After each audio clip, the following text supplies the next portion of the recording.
Estamos gravando nossa aula de banco de dados, segundo ano do Vence. Estão reunidas as duas turmas, turma A e turma B. E na aula da semana passada, nós estávamos com as turmas separadas e passamos uma atividade. Eu fiquei com a turma A, o Rodrigo ficou com a turma B, e nós passamos uma atividade que consistia em, fazer um processo de engenharia reversa. Deixa eu desligar a minha câmera, porque aí a gente otimiza a internet. Joia. Então, a partir de um projeto físico de banco de dados, e ele está aqui, ó, nós deveríamos gerar os projetos conceitual e lógico, mas eu não defini uma ordem para vocês. Eu não disse se vocês tinham que gerar primeiro o conceitual, depois o lógico, primeiro o lógico, depois o conceitual, deixei aberto. Rodrigo também deixou aberto. Com a turma A, nós conseguimos fazer a correção, mas com a turma B, o Rodrigo não teve tempo, cada um tem uma dinâmica diferente e tudo. Então a gente vai, principalmente para o pessoal da turma B, nós vamos corrigir, presta bastante atenção, qualquer dúvida, vocês me chamam, e como hoje nós estamos com turma A e B, a B está sem chat. Então qualquer coisa me chama no WhatsApp aqui, que eu vou pegando as mensagens de vocês. Deixa eu só organizar aqui minhas coisas. Deixa eu ligar o WhatsApp no outro computador. E a gente, qualquer dúvida, vocês me mandam mensagem por lá, é mais fácil. Bom, então vamos lá, ó. Como fazer? Isso daí nós estamos fazendo manualmente. Existem softwares que fazem esse processo de engenharia reversa. Ele pega o projeto, um banco de dados já existente, e ele gera o lógico para a gente, o lógico naquele formato gráfico, que a gente pouco trabalhou, mas vocês sabem que o BR modelo pode gerar. Então, que informações que a gente tem? O que a gente consegue gerar a partir de um projeto físico ou mesmo de um banco de dados? Bom, qual é a diferença de estar visualizando o banco de dados ou o projeto físico? Então, eu vou startar aqui o meu MySQL, já está startado, que eu estava trabalhando com ele hoje de manhã. Eu vou acessar via SQL IOG para ficar um pouquinho mais fácil. Poderia ir lá no console do MySQL e tudo, mas eu vou por aqui porque vai ficar a interface, ela é mais amigável, é mais tranquila. Então, vamos lá. Deixa eu fechar essa daqui. Nós precisamos vir aqui, ó. O nome do nosso banco é primeiro Teams. E aqui, eu poderia, via comandos, então, por exemplo, estou lá, o que está selecionado é o Teams 01, é o banco de dados que nós estamos usando. Então, eu poderia dar um comando show tables, para saber quais são as tabelas.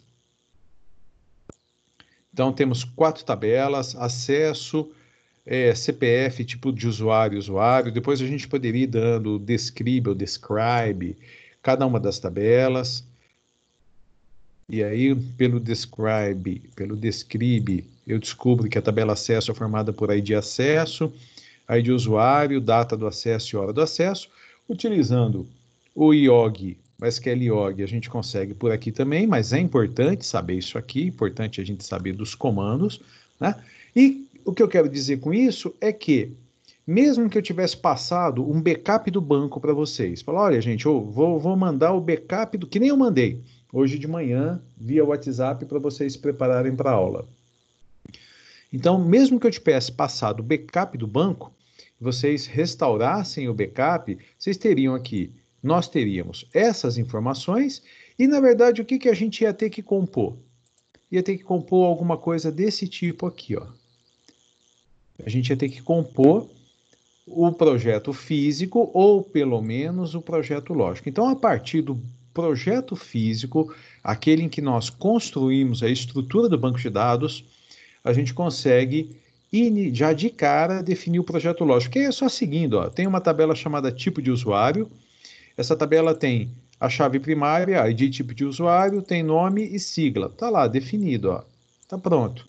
Depois eu tenho uma tabela usuário, com esse pacote aqui de campos, e inclusive um que vai ser uma chave estrangeira. Aí a gente faz isso daqui, deixa eu aumentar o zoom um pouquinho, a gente consegue chegar aqui. Depois eu tenho uma tabela CPF, que eu coloquei por último aqui. A tabela CPF, aqui no projeto lógico, ela poderia vir em cima, porque ela é dependente do ID usuário, né? Então, eu tenho aqui uma chave estrangeira relacionada com a chave primária, quer dizer que no processo de construção, obrigatoriamente eu tenho que construir primeiro o usuário. Depois eu construo o CPF para poder fazer o relacionamento definindo que ID usuário é uma chave estrangeira relacionado com ID usuário da tabela usuário, a chave primária. Então, essas duas tabelas aqui que eu estou selecionando, CPF e acesso, elas obrigatoriamente elas têm que vir depois de usuário, porque ambas têm um campo chave estrangeira relacionado com isso daqui. A mesma coisa acontece aqui, ó. A tabela usuário, obrigatoriamente, ela tem que vir depois de tipo de usuário, porque tem essa chave estrangeira aqui. Então, até nisso, o Notepad++ ajuda a gente a definir quais são as chaves estrangeiras. Então, uma estratégia assim simples, né? A gente sabe que todas as chaves, primária ou estrangeiras, começam com ID. Essa é a vantagem de nós estarmos utilizando o padrão de preenchimento de construção, de nomenclatura, que a gente conversou ontem nas aulas de PW, o Camel Case, né? Lá no ambiente PHP ou no ambiente Java, que a gente vai ver quinta e sexta-feira. Então, por exemplo, eu venho aqui, quando eu seleciono ID tipo de usuário, na tabela tipo de usuário, ela é uma chave estrangeira. E aqui, pelo próprio Notepad++, uma ferramenta super básica, eu já consigo definir onde é que tem uma chave estrangeira. Ela está aqui, ó. Quando eu seleciono ID usuário, eu já consigo definir e identificar aonde tem chave estrangeira em outras tabelas. Isso daqui por si só já dá um bom começo para a gente. A gente sabe então que nós vamos ter que nós temos 4 tabelas. É possível que nós tenhamos 4 entidades. O que pode diferenciar aqui? O que pode diferenciar são atributos opcionais ou não obrigatórios, que é o caso do CPF. Então, na verdade, não vai ser uma entidade, vai ser um atributo opcional. Nós já vamos fazer o projeto conceitual. Ou os atributos multivalorados podem ser podem ser entidade ou pode ser atributo entidade ou atributo multivalorado. Ou ainda as entidades fracas. Então a gente só fica atento a isso daí.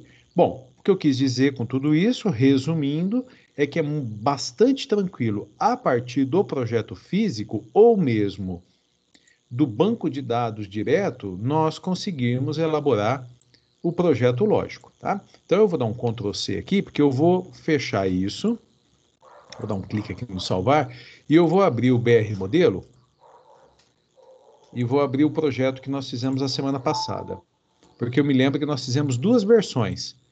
Então, deixa eu executar o comando abrir aqui, só que nós estamos no 2 vence, deixa eu só ver aqui, ó, Teams, material, no 2 vence banco de dados, aqui, ó, é esse aqui.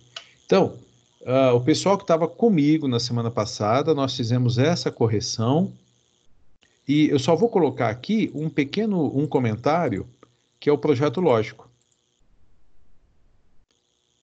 para a gente poder ter aqui, não ficar rodando de uma janela na outra janela. Só que o projeto lógico ficou grande. Eu vou tentar colocar ele aqui embaixo, que aí a gente consegue visualizar. Bom, qual é a solução? Fiquem de olho aí, qualquer mensagem vocês me mandam, tá? Estou com o WhatsApp aberto aqui, ou mesmo dá um alô aí no microfone para quem tem. Qual é a solução proposta? Não existe a solução, uma solução. Podem ser apresentadas diversas soluções, desde que estejam corretas, né? Então, veja só qual foi a estratégia que eu usei com o pessoal da turma A. Bastante atenção aí, pessoal da turma B. Bom, antes mesmo de pensar nos relacionamentos, é que aqui ele já está pronto, ó, existe uma tabela chamada tipo de usuário, que tem a sua chave primária, nome e sigla. Então, o que eu fiz? entrei com a entidade tipo de usuário e coloquei a chave primária, ou melhor, o atributo identificador, nome e sigla. Tudo bem, isso daqui não existia, tá?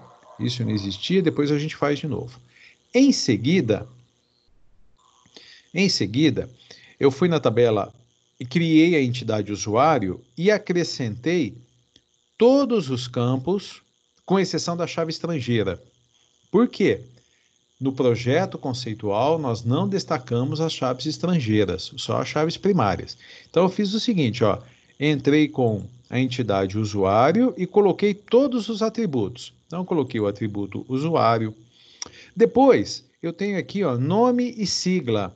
Então, só para enriquecer a aula, nessa solução 1, eu criei um atributo composto formado por nome e sigla. O composto se chama identificação. E ele vai ser, a identificação do usuário vai ser feito por meio do nome e da sigla. A gente sabe que para transpor do projeto conceitual para o lógico, os atributos compostos não entram. Então, entidade usuário gera tabela usuário, atributo atômico gera chave primária, atributo composto não entra. Então, atributo atômico, todo atributo atômico é obrigatório. Quando eu coloco aqui, ó, um criar atributo, é um atributo atômico e é obrigatório. Portanto, aqui é obrigatório, nesse exercício nós estamos fazendo, preencher o nome e preencher a sigla do usuário. Então veio aqui, ó, nome e sigla, estão aqui embaixo. Depois, nós tínhamos, porque como nós estamos fazendo engenharia reversa, eu tenho e-mail e celular. Então, apenas para ilustrar, para a gente relembrar, eu criei um atributo composto chamado contato, que também é formado por dois atômicos, celular e e-mail, ou e-mail e celular, a ordem aqui não faz muita diferença. Então, tá lá. Depois, nós temos a senha, a data da senha, em que foi criada a senha, e o acesso. Aí eu me lembro que eu conversei com o pessoal da turma A. Por que que existe esse campo data-senha?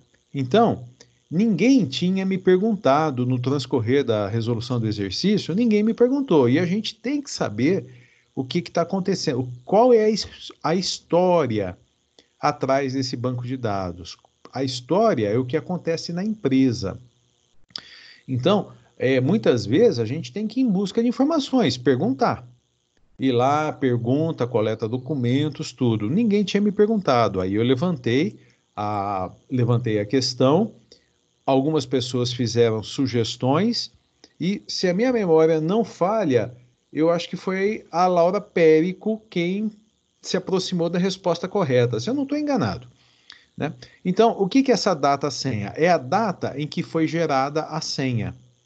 E aí, como é que funciona na empresa? A senha vale por X dias, por exemplo, 60 dias. Então, vamos supor que no dia 1º de fevereiro de 2020, determinado usuário, atualizou, gerou uma nova senha. Então, ele vai armazenar aqui no campo senha a nova senha e no campo DT senha a data em que essa senha foi gerada. Essa senha vai ser válida por exemplo, 60 dias.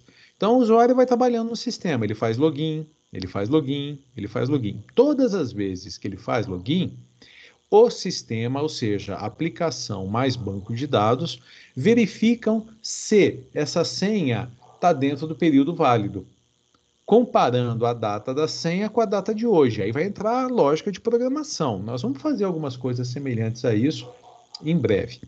Então, se a data da senha comparada com a data de hoje, ela for menor que 60 dias, beleza, o usuário está com uma senha válida. Caso contrário, o sistema vai pedir para o usuário informar uma nova senha. Aí eu me lembro também que alguém perguntou, não existem outros jeitos de fazer isso, de garantir a segurança? Existem, mas nós não podemos nos esquecer que um sistema, ele reflete, ele é um espelho da realidade. Então, para essa empresa, o processo é esse. Não adianta eu querer implementar o que eu acho que é certo. principalmente no exercício que nós estamos fazendo, que o banco de dados já existe uma rotina de trabalho. Então, a data da senha aqui, ela faz parte de um sistema de segurança, de tal forma que o usuário, de tanto em tanto tempo, se vê obrigado a alterar, gerar uma nova senha. E aí nós podemos pensar que eu deixei aberto, tanto o usuário pode gerar uma nova senha, como o sistema pode gerar, ele mesmo gera uma nova senha e, por exemplo, envia por e-mail, né? Mas isso tudo a gente vai ver depois. O que nós temos que entender agora é o contexto do banco de dados. Para ter acesso ao sistema, então, eu tenho a senha, a data da senha e esse campo acesso. Senha, data da senha e esse campo acesso. Esse campo acesso, que foi definido lá no projeto físico como varchar 3, ele vai armazenar sim ou não. Se ele armazenar sim, significa que o usuário tem autorização para utilizar o sistema. Se ele armazenar não, significa que o usuário não tem autorização para armazenar o sistema. Por exemplo, o usuário, ele foi demitido, ou ele pediu demissão, ele não faz mais parte do quadro da empresa. Então, eu não posso excluir o usuário, porque eu vou ter um histórico de acessos que ele fez aqui ao banco de dados, vai estar armazenado aqui. Não posso excluir, mas eu tenho que, em algum lugar, colocar um sinalizador de que aquele usuário, se ele tentar, por algum motivo, acessar o sistema, vai ser feita uma verificação ao conteúdo desse campo, chamado acesso. Se ele registrar não, ou alguma coisa diferente de sim, ele não vai ter acesso. E alguém poderia me perguntar, não poderia ser varchar 1, S ou N? Poderia. Poderia ser um inteiro, 1 tem acesso, 0 não tem acesso? Poderia. Então, quem está... primeiro, eu recebi, deixa eu voltar aqui, ó. Eu recebi o banco de dados, a estrutura do banco de dados, ela já foi aqui embaixo, ó. Ele já foi, eu recebi isso pronto. Porque nós estamos fazendo a engenharia reversa, nós estamos caminhando meio assim na contramão, na marcha ré. Foi definido como varchar 3, sim, e partindo dessa ideia que esse campo indica se o usuário tem acesso ou não ao sistema, se uma das opções é o sim, a outra opção é o não. Se eu tivesse construindo esse banco de dados do zero, eu poderia, eu projetista de banco de dados, eu poderia fazer o seguinte, por exemplo, eu poderia definir isso aqui como varchar 1, dizer que o valor default é, por exemplo, S,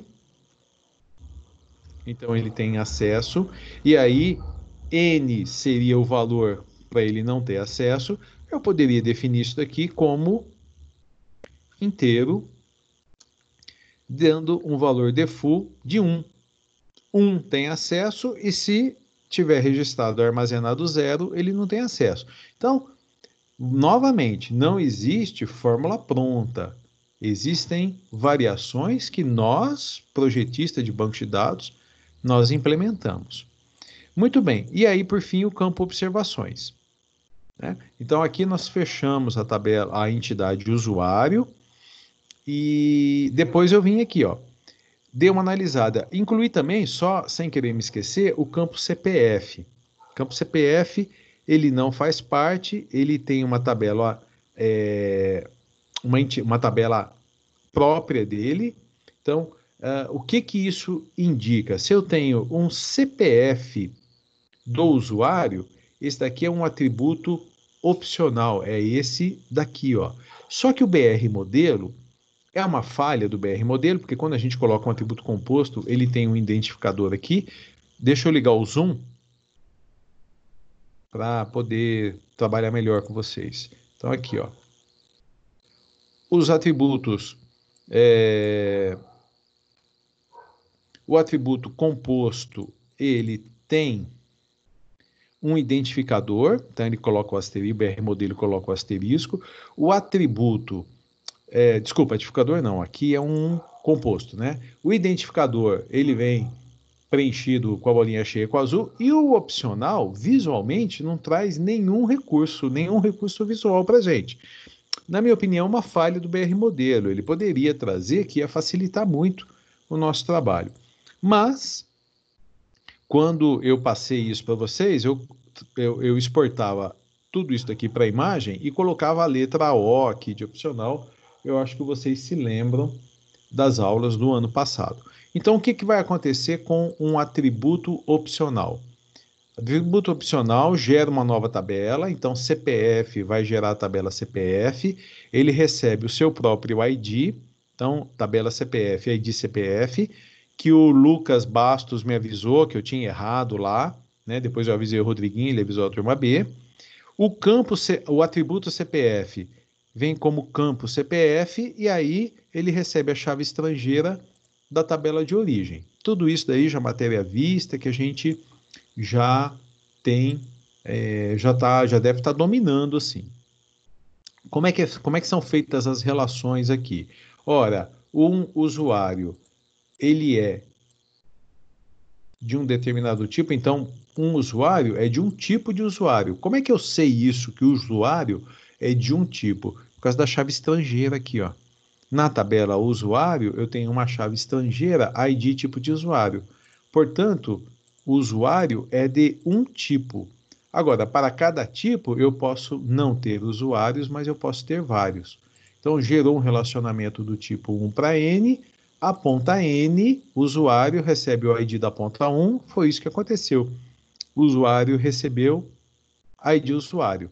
Aqui a gente poderia colocar um conteúdo, poderia deixar em branco, não tem importância.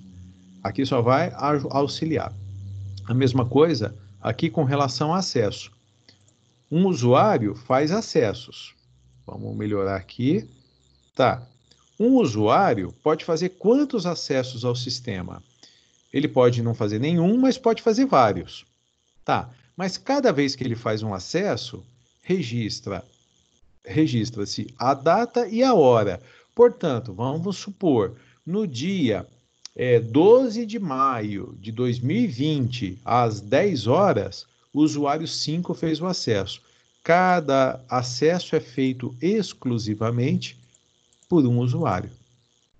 Deixa eu dar o clique no salvar. O que, que nós geramos aqui? Um relacionamento do tipo 1 para N. A ponta N, acesso, recebe o ID da ponta 1. É o que aconteceu aqui, ó. A tabela acesso. Aqui poderia se chamar log também, viu? Log é um termo utilizado para relatório de ocorrências, relatório de acessos. Eu estou deixando acesso aqui porque para facilitar, para a gente usar uma linguagem mais nossa. Então, a tabela acesso recebeu o ID usuário. Então, dessa forma, eu consegui uma solução, que eu chamei aqui de solução 1, em que este projeto conceitual, ele é fiel a esse projeto lógico, e esse projeto lógico é fiel, eu acho, aqui, a esse projeto físico aqui.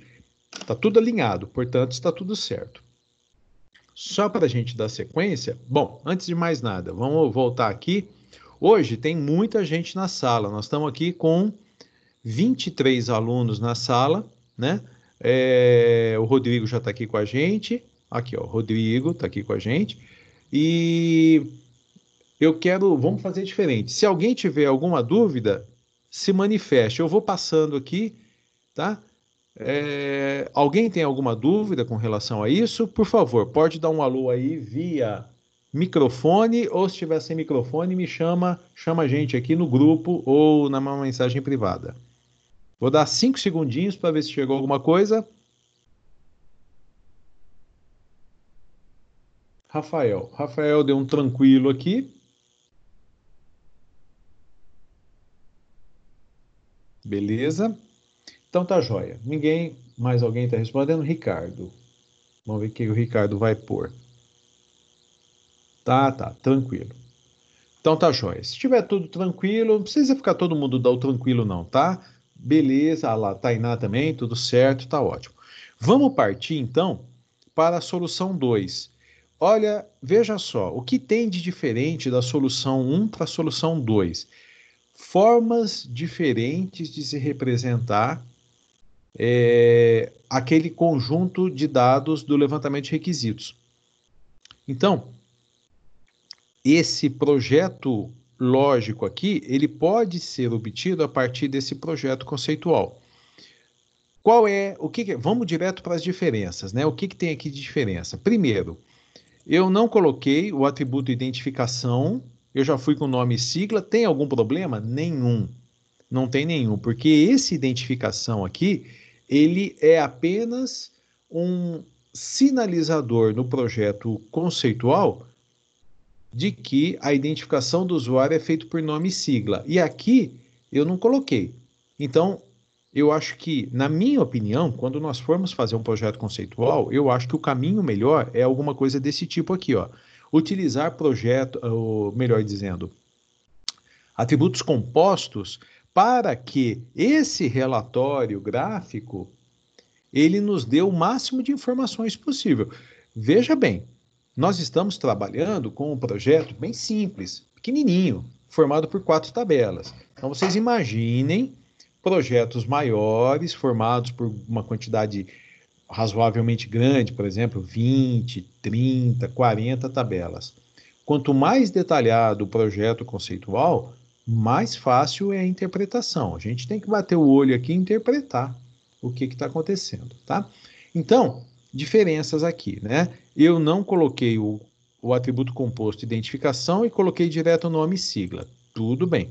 Aí aqui eu mantive, porque como eu já expliquei, né, a diferença entre os dois, eu nem mexi aqui. O sistema também. Então eu poderia ter tirado o atributo composto contato, poderia ter tirado o atributo composto sistema, os atômicos vão ficar.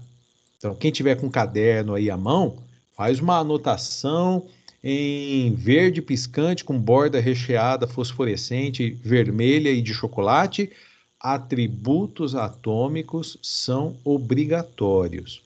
Quando eu for cadastrar um usuário, todos esses atributos atômicos aqui, eles são obrigatórios. Eu vou, daqui a pouquinho, antes da gente partir para os exercícios do Select, como eu já anunciei que faríamos, eu vou explicar uma coisinha aqui para vocês, utilizando o Excel. O campo observações, novamente o campo CPF aqui, informando que ele é um campo, eu coloquei como um campo opcional, né? Não obrigatório, por isso que ele gerou uma outra tabela. E aí, olha só a diferença. Um usuário, ele pode fazer quantos acessos? Ele pode fazer vários. Então, presta bem atenção para ver que esse atributo multivalorado, veja só o que eu falei agora há pouco. Um usuário pode fazer quantos acessos? Vários. Multivalorado, né? Um usuário pode fazer quantos acessos aqui? Vários. E que tipo de relacionamento é esse? Eu vou colocar uma observaçãozinha aqui, ó. Esse relacionamento aqui, ele é um relacionamento do tipo 1 para N. 1 para N. A gente pega o máximo e o máximo. A gente pega o máximo e o máximo. Máximo N, máximo 1, coloca numa ordem crescente, esse relacionamento é 1 para N. Dá uma olhada aqui, ó. Vou pegar e vou arrastar, só para posicionar. Olha aqui, ó, 1 para N. Então, quando eu tenho um atributo marcando aqui, ó, entre parênteses, 1 para N, ele tem o mesmo conceito de um relacionamento entre duas entidades que será do tipo 1 para N. Por isso que a gente tem esse entre parênteses 1 para N. É também uma forma de nós identificarmos a diferença entre um atributo composto e um atributo multivalorado. O atributo composto é o asterisco, o multivalorado é um asterisco. Agora, o multivalorado, ele vem com essa indicação aqui, ó. Que isso daqui, se fosse escrito de uma maneira diferente, seria essa forma aqui, ó, que eu estou apontando para vocês. Então, com o conhecimento, porque sem o conhecimento a gente não faz nada, por isso que nós temos que saber quais são os tipos de atributos. Identificador, atômico. Atômico é um atributo obrigatório. composto, opcional, multivalorado, são 5 os tipos de atributos. Então, além disso, os relacionamentos, as especializações, generalizações e assim por diante. Então, a primeira coisa que obrigatória a gente tem que saber, tem que ter, é o conhecimento. Com o conhecimento, nós temos que praticar para desenvolver a habilidade. Habilidade é o ato de fazer algo com aquilo que eu sei. Então, a gente tem que desenvolver essas habilidades.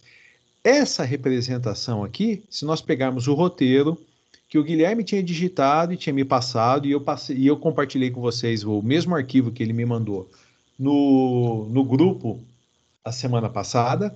Se nós pegarmos etapa por etapa, entidade gera tabela, atributo identificador gera chave primária, atributos atômicos geram campos, e aí sim for passo a passo, essa solução 1, ela vai gerar esse projeto lógico, essa solução 2 vai gerar esse projeto lógico. É isso aqui, a gente tem que chegar nesse ponto. Então, como é que eu sei que o meu projeto, a minha solução, ela está correta? Neste caso, pegue o seu projeto conceitual e vá transpondo para o projeto lógico. Se der exatamente a mesma coisa, perfeito, você está certo. Se não der a mesma coisa, tem alguma coisa errada no seu projeto conceitual, porque ele tem que ser exatamente os caminhos, eles têm que apontar como se fossem duas estradas aqui, ó. Esse tem que apontar para cá e esse tem que apontar para cá, não pode ser diferente. Tá? Então, expliquei os dois. Eu acho que vamos lá, mesmo esqueminha. Se tiver tudo ok, gente, nem precisa falar, tudo jóia. Eu vou dar uns 5 segundinhos. Se chegar alguma pergunta aqui, a gente abre. Pode falar pelo microfone ou mandar aqui no WhatsApp, não tem problema. Só para a gente ver se tem alguma dúvida, podemos seguir. Tá? 5 segundinhos, dá tempo de escrever, se for o caso. 4, 3, 2, 1, beleza? Eu falei que eu ia explicar para vocês. Deixa eu salvar isso aqui. E eu vou fechar. Eu vou pegar o Excel. Tenho usado bastante o Excel nessas aulas virtuais aqui, essas aulas online, porque parece uma lousa e facilita bastante. Eu vou explicar por que os atributos opcionais, eles geram uma nova tabela. Então, no nosso caso aqui, ó, nós temos usuário. O usuário tem ID usuário, nome, sigla. Tá? Eu não vou colocar todos, porque o que nos interessa aqui é o CPF.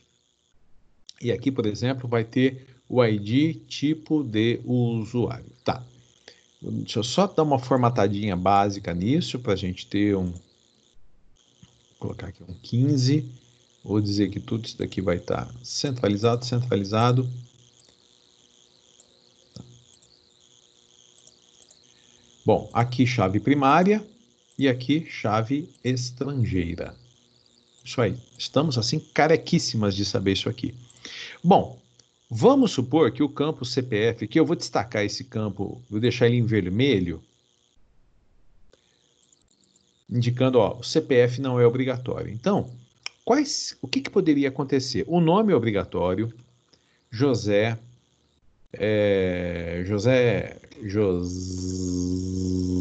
Maria, JM, aí, vamos supor, eu tenho o CPF do José Maria, vou colocar aqui 1, 2, 3 como exemplo, ele é um usuário do tipo 1, gerou o ID 1. Aí a Ana Maria, AM é o usuário 3, usuário do tipo 4, gerou o ID 2. Tá. Aí vem o Ricardo Nascimento. Nem sei se o sobrenome do Ricardo é Nascimento, mas me veio à mente aqui, ó. Então, RN. Vamos supor que o CPF do Ricardo não venha. Aqui tem os outros campos, tá? Que a gente está colocando como reticências. E o Ricardo, como CPF é um não obrigatório, não foi informado. Ele é do tipo 4 também. Como aumentar o zoom no Excel? Assim. Beleza? Ficou bom, Rodriguinho? Isso. Consegue aumentar o zoom aqui? Tá. Dá o alô aí para ver se... Ótimo, joia. Então, vamos supor, vamos colocar mais alguns aqui, ó. 1, 2, 3. Tá. A Ana Luísa AL. Vamos supor que a Ana Luísa também não informou CPF, ela é do tipo 2. O Jorge Antunes. Jorge Antunes, JA. Também não informou. Também não informou. Mais um do tipo 4. E por fim, o Marcelo Pérez. Marcelo Pérez, MP. Vamos supor o 444 e ele é do tipo 2, tá? Então, veja só, eu estou representando aqui em poucos registros, então as linhas são registros, nós temos aqui 6 registros apenas, as colunas são campos, então nós temos aqui uma quantidade de campos tal. Olha o que está acontecendo aqui, ó. Deixa eu colocar de uma outra cor, azul, tá? Então, estou pensando que aqui eu tenho uma série de outros campos, todos preenchidos, tanto que eu vou excluir daqui, porque o que nos interessa é essa coluna, esse campo CPF que é não obrigatório. Veja só o que vai acontecer. Se nós pensarmos que temos, por exemplo, 100 mil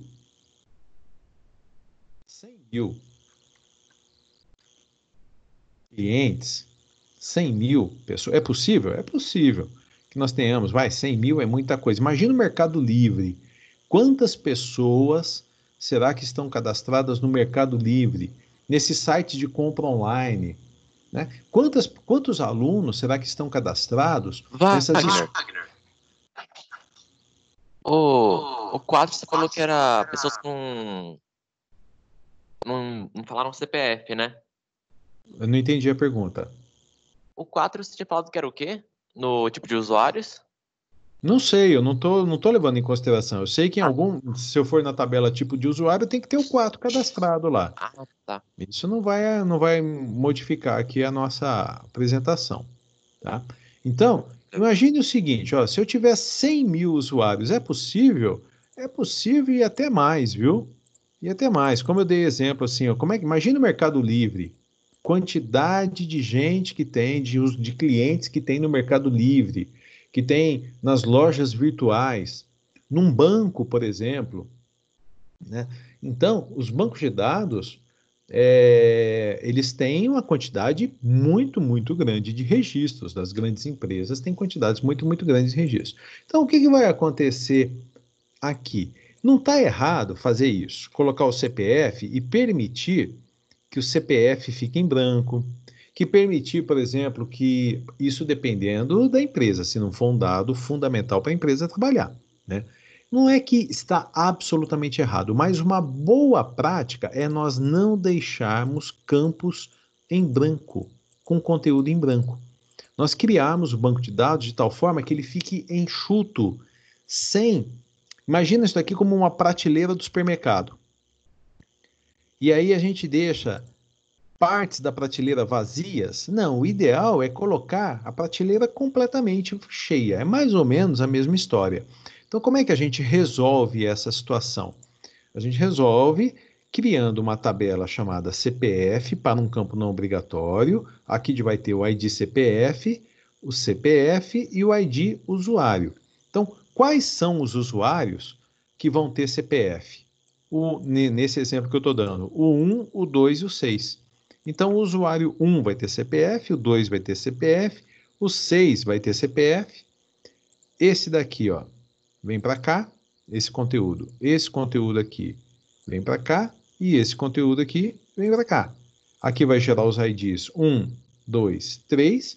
Isso é uma chave estrangeira. Isso daqui é uma chave primária. Aqui. Então é isso que a gente vai ter. E esse campo aqui não existe. Então vai ficar de tal forma que a leitura vai ser assim. O usuário 1, que é o José Maria, foi apresentado o CPF para o dele, ele tem o CPF cadastrado, então a gente pega tudo isso via consulta, procura pelo 1 na tabela CPF, aqui no campo ID usuário. Olha, existe. Portanto, Vamos aqui inserir uma forma só para a gente poder, uma linha. Ó, esse 1 aqui, ele foi encontrado aqui. Portanto, o CPF do José Maria, apenas como exemplo, é 123. Aí eu venho aqui, ó, o usuário 2, a Ana Maria. Foi informado o CPF dela, então vai ser feita uma pesquisa aqui na tabela CPF procurando pelo 2. 2 com 2. Sim, o CPF da Ana Maria foi informado, é o CPF 234. E aí, vamos partir para o próximo aqui, ó. O Ricardo Nascimento. Foi informado o CPF do Ricardo? Então, vai ser feita uma pesquisa aqui, e aí, não sei quantos registros tem, isso daqui não é sequencial, um a um, são comandos, select, que a gente executa, e não foi feita, não foi encontrado o CPF do Ricardo, portanto, o Ricardo não informou. Poxa vida, mas eu já estou lá, por exemplo, ó, imagina, eu tenho 100 mil clientes, usuários cadastrados. Imagina que eu já tenho 50 mil, estou lá no ID, 50 mil, né? Os 50 mil foi o CPF tal, do usuário 68 mil. Estou colocando aqui uns números bem.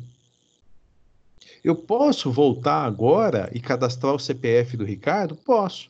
Então eu venho aqui, ponho o ID 3, o CPF do Ricardo é o CPF tal, e aqui vai gerar o ID 50.001. Não tem problema nenhuma, porque isso daqui obrigatoriamente não precisa ficar em ordem crescente. 1, 2, 3, ele vai ficar todo alternado. Olha aqui o que aconteceu. Está em ordem crescente?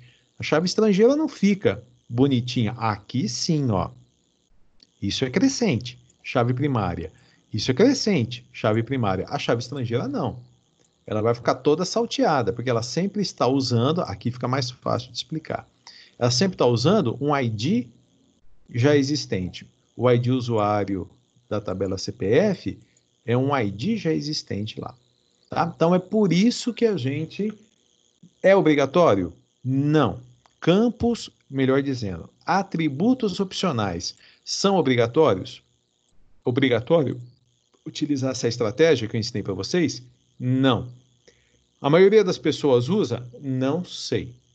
Eu sei que, tecnicamente falando, essa é a estratégia correta de construção do banco de dados. A estratégia ótima, a mais otimizada possível. Tudo bem? Então vamos lá, mais uma paradinha de 2 segundinhos e se tiver tudo em ordem, vocês vão começar a trabalhar agora. Agora nós vamos passar serviço para vocês. Então vamos lá, uns segundinhos aqui, deixa eu ver no grupo como é que tá. Vou fazer uma chamadinha aqui que eu quero. Ana Luísa, tá tudo em ordem? Pode responder aqui, tô te ouvindo. Tá certo, tudo certo. Joinha, Cauã.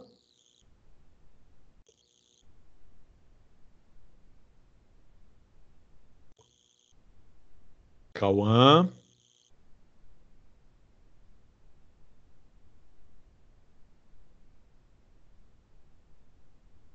Cauã. Diogo, alguma dúvida? Tudo certo, Wagner. Beleza. Francisco. Rafael. Tudo certo. Guilherme, tranquilo aí, Guilherme? Tranquilo, professor. Então tá. Yuri. De boa, de boa. João Pedro. JP Tranquilo, Carvalho. professor. Cauã. Tá tranquilo, tá tranquilo. Legal. Laura, Périco. Tá de boa, professor. Tá de boa, tá danado, tá de boa. Laura Silva. Está indo tudo bem, professor. Tudo bem. Lucas Bastos, rumou seu computador, Lucas? Tranquilo, professor. Eu tô tentando aqui, eu baixei esse aplicativo e tá dando certo por enquanto. Tá bom. Manuela. Tudo certo. Legal. Miguel. Tudo certo, professor. Miguelito.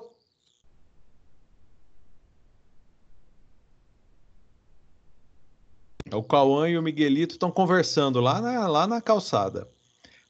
Pedrão, tudo certo?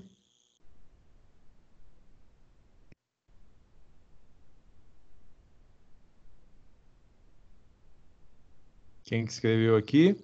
Yuri. Renan. Ah, vai entender. Cadê o Renan? Renan, tudo certo?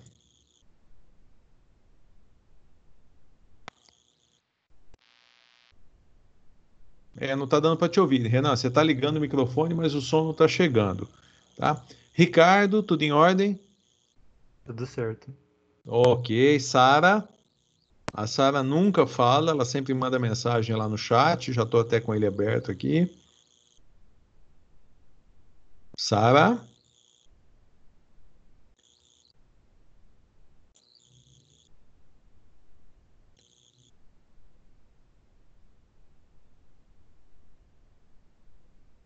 Sara respondeu lá no WhatsApp, legal. Estênio, tudo bem? Tem alguma dúvida, Estênio?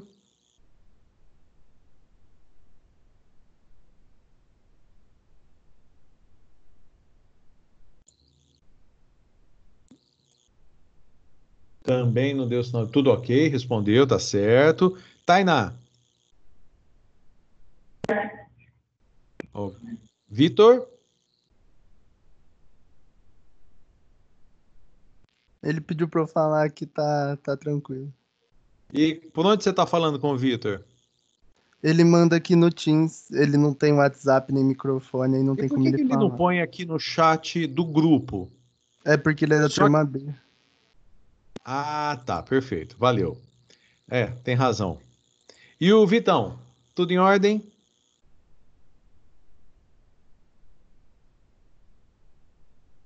Vitor, tudo bem, tá? Estão fora da reunião o Lucas Monteiro. Alguém sabe do Monteiro? O que aconteceu?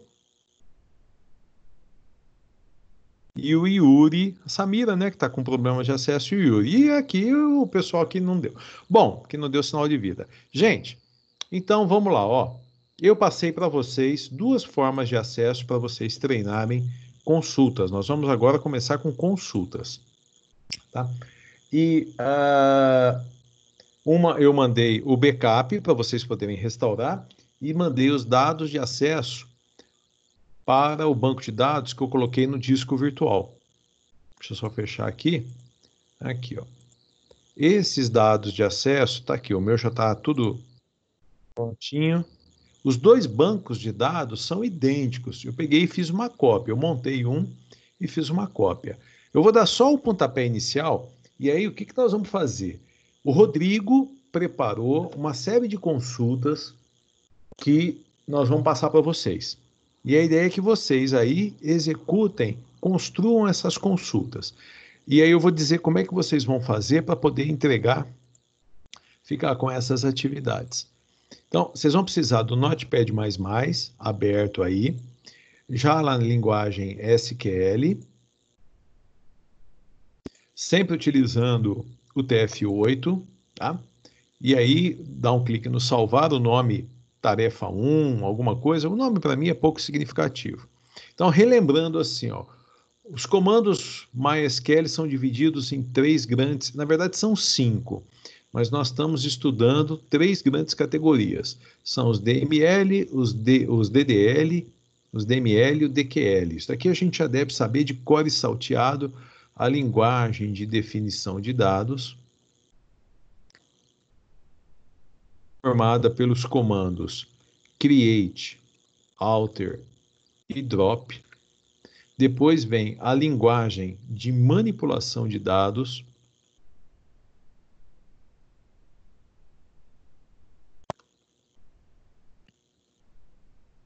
formado pelos comandos insert, update e delete. E por fim, dentro desse pacote que nós estamos estudando, a linguagem de consulta de dados, formado exclusivamente pelo comando select. Então, tudo isso daqui, deixa eu ver se eu consigo colocar formato de comentário. E nós vamos agora, em cima desse banco de dados, então, por que nós começamos na aula da semana passada, todo esse processo de engenharia reversa, para que a gente começasse, então, a fazer as consultas? Para que todo mundo tivesse craque, assim, que soubesse o que tem nesse banco de dados, o que representa cada uma das tabelas.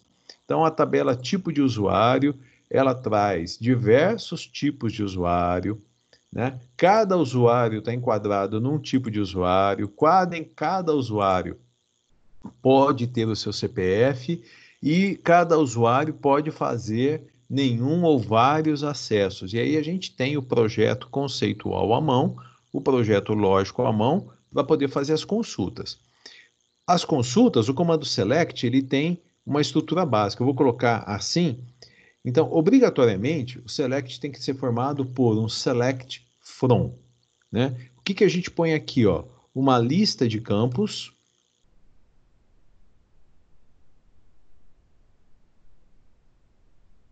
E aqui a gente define qual que é a tabela de origem desses campos. Na verdade, existem várias formas da gente definir essa questão da tabela.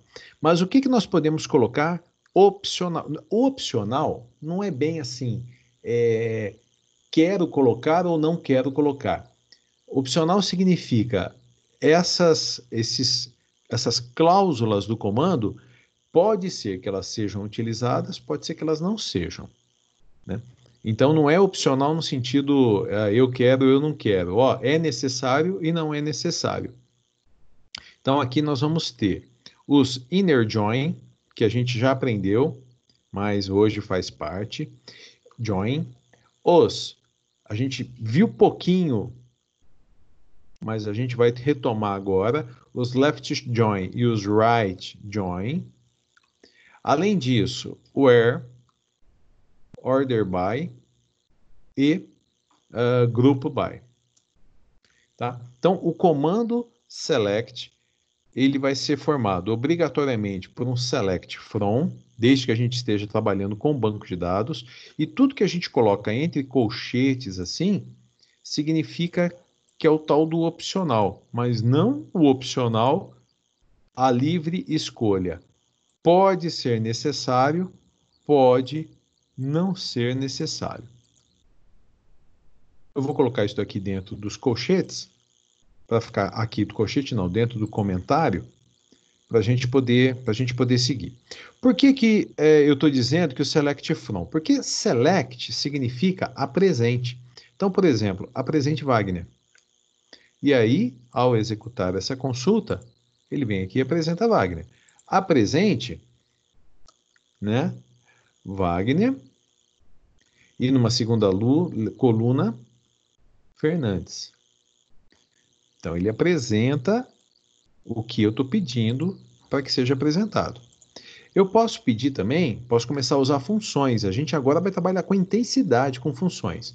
Então, novamente, a palavra funções caiu no nosso caminho. Nós vimos lá em Programação Orientada a Objetos, aulas de quinta e sexta-feira, e na aula de segunda-feira, Java e programação Delphi, né?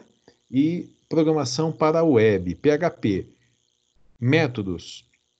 Os métodos podem ser funções ou procedimentos, tudo aquilo. Então, aqui a gente cai novamente em funções.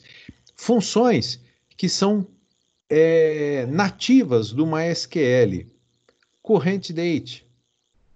O que Current date faz? Apresenta a data atual, por padrão no formato ano, hífen, mês, hífen, dia. Mas eu também tenho o current time. O que current time faz? Então, aqui, ó, um select, onde eu devo apresentar o current date e o current time, a data e a hora. Para cada um desses campos, quando a gente faz uma consulta, ele tem um título da coluna, o título de cada uma das colunas, e a gente pode alterar o título dessas colunas utilizando o as. Então, por exemplo, as nome, olha lá, nome Wagner, e aqui eu posso usar as nome, e aqui na frente o as sobrenome. Executei, olha lá, nome Wagner, sobrenome Fernandes. Aqui é a mesma coisa, as data. Aí eu tenho que tomar cuidado, sempre eu tenho que tomar cuidado com a palavra data, né? Porque data é uma palavra reservada. Porque data em inglês é dado. Eu não posso ter um campo chamado data. Mas nessa situação aqui, ele aceita, né? Porque ele vai simplesmente nomear a coluna com o nome data. Não deu problema nenhum. Mas na construção de uma tabela, eu não posso ter um banco de dados chamado data, não posso ter uma tabela chamada data e não posso ter um campo chamado data, porque data é uma palavra reservada para essas situações. Então, aqui, hora, por exemplo. Então, tá lá, ó, data, hora. Uma função que a gente viu também é a função concat, que ela concatena duas strings. Então, por exemplo, Wagner, essa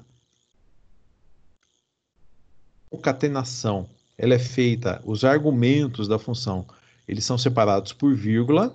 Então, olha lá, ó, Wagner Fernandes, só que aí ficou o quê? Tudo colado. Se eu quiser dar um espaço aqui, eu tenho que colocar mais um argumento e aqui um espaço utilizando apóstrofos ou aspas. E aí eu posso também dar um nome para essa coluna, por exemplo, um nome completo. E olha lá o que aconteceu. Ele deu um erro, porque quando eu coloquei o as, ele tem aqui, ó, dois valores na frente, e o as tem que ter um valor. Então, ou eu coloco o nome completo dessa forma, ou eu coloco, vamos ver se vai dar certo, nome completo, eu acho que assim vai dar certo. Dessa forma lá, é nome completo. Mas eu não indico a gente usar dessa forma aqui, porque quando a gente tem que integrar com o banco de dados, com a aplicação, com o programa, às vezes a gente fica tropeçando numas coisinhas assim. Então, o que nós queremos falar disso daqui? O comando select é presente e os dados serão apresentados em forma de uma tabela, de uma visualização de uma tabela.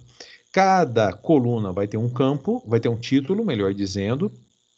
Nós podemos alterar o título utilizando o as. Se for um nome composto, a gente tem que usar entre aspas ou entre apóstrofos e tem as funções. Bom, mas quando nós utilizamos a consulta a presente, todos os campos, todos os registros com todos os campos da tabela, por exemplo, tipo de usuário, quando eu uso o asterisco, esse asterisco significa todos os campos, obrigatoriamente eu tenho que dizer a origem, de onde isso vem. Opa, errei aqui em algum lugar. Select asterisco from. Onde que eu errei? Onde que eu errei? Aqui, ó. Errei em alguma bobeirinha aqui. Deixa eu abaixar isso aqui. E aí eu vou subir, ó. Então, 1 presidente, 2 diretor comercial, 3 diretor administrativo, 4 diretor de produção e assim por diante. Vamos dar uma olhadinha em algumas cláusulas lá de cima. Então, e se eu quiser, antes mesmo das cláusulas, posso identificar cada um dos campos individualmente, ao invés do asterisco? Pode.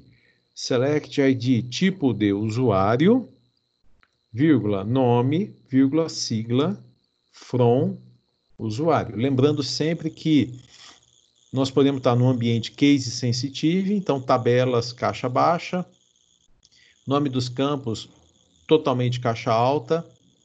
O resultado dessas duas consultas é quase que exatamente o mesmo. A única coisa é que a gente não tem controle, assim, não é que não tem controle, a ordem de apresentação não é a mesma. Então, quando eu uso select asterisco from tipo de usuário, ele apresentou em ordem numérica a partir do tipo. E quando nós colocamos campo a campo destacado, ele apresentou em ordem alfabética. Como é que a gente, então, crava? Ó, eu quero ter certeza que a ordem é de uma determinada forma. Aí vem a cláusula order by. Order by o campo que eu quero que seja. Por exemplo, eu quero que seja ordenado pelo nome. Então, agora, certamente, a de cima, vamos ver se eu estou certo no que eu vou falar. E a de baixo, Ah, tá, só que aqui eu estou em usuário. Me perdoem, vocês me perdoem que aqui não é usuário, aqui é tipo de usuário. Perdão, eu cometi um erro. Então, aqui e aqui, tá? Então, olha lá, aqui ordenado pelo nome, eu me enganei, vocês me perdoem. E aqui não está ordenado, vai pela ordenação padrão. Então, por exemplo, eu quero aqui ordenado pela sigla, order by sigla.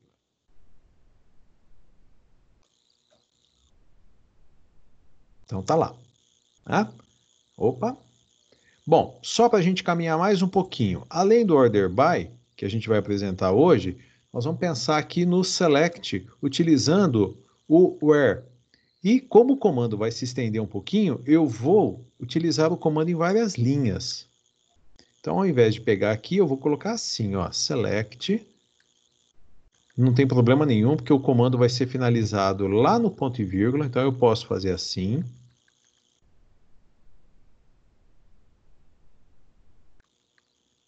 Aqui, ó, order by sigla, tá joia. Então, tudo isso daqui, ó, que eu estou selecionando, esse daqui é o comando. Select ID tipo de usuário, poderia estar usando o as aqui, vírgula, nome, vírgula, sigla, from, tipo de usuário, order by sigla. Tá, como é que a gente usa o where? O where vai ser feito utilizando uma condição. E aí nós nos reportamos à aula de ontem. Eu vou escrever condição aqui, mas já vou alterar. Nós nos reportamos à aula de ontem, quando nós falamos da estrutura de decisão if em PHP e quais são os operadores de comparação. Aqui também, quando a gente vai montar uma condição, nós vamos ter que ter, obrigatoriamente, os operadores de comparação. Os operadores de comparação em MySQL, em SQL são, olha lá a diferença, tem que tomar cuidado agora, né? Lá em PHP, como é que é igual a? É assim, igual, igual. E aqui, é assim, ó. É um igual só. E o diferente? É assim, menor, maior. Então, esse é o diferente de. O maior que, maior ou igual a, o menor que, o menor ou igual a. Então, até que isso tudo fique enraizado na mente da gente, que a gente grave, é legal anotar. Seria legal fazer uma tabelinha, deixa eu fazer assim. Eu acho que seria legal fazer o seguinte, ó. Operadores, vocês podem fazer isso escrevendo, de comparação. Acho que vocês poderiam fazer isso. Por exemplo, ó, PHP, Java, JavaScript e assim por diante, outras linguagens. Então vamos lá. Como é que é o igual a? Aí em PHP, como é que é igual a? Igual, igual. Aqui vai dar um erro. Tá, tudo bem. O Java é igual. Opa, perdão, é igual, igual. Como é que é em JavaScript? É igual, igual. Como é que é o idêntico, que a gente viu na aula de ontem? Em PHP, 3 iguais. Java, não tem 3 iguais. É que o aqui ele fica tentando corrigir a gente. E ele não deixa sair daqui. Então seriam 3 iguais. Em Java, não tem. Em JavaScript, não tem. Depois o que vem? Maior que. Maior. Maior que. Menor. Menor que. E o diferente de. E o não idêntico. Tá? Eu, se fosse vocês, montaria uma escrito, porque no Excel você já viu aqui que vai dar um pouquinho de trabalho, que ele não aceita o igual, que é a questão da fórmula, tudo, e deixa isso anotado, porque vai precisar. Em algum momento a gente vai começar, e vai começar a dar nó na cabeça. Tá? Então, como é que nós podemos utilizar aqui o where? Por exemplo, eu quero a lista de tipos de usuários cujo ID usuário ele é igual a 5. Então vai ser apresentado. Nesse caso, nem vai precisar do order by, porque só vai ter um. Então, order by sigla aqui vai ficar meio sem efeito. Deixa eu ver onde é que eu errei. ID tipo de usuário, desculpa. ID tipo de usuário. Então tá lá.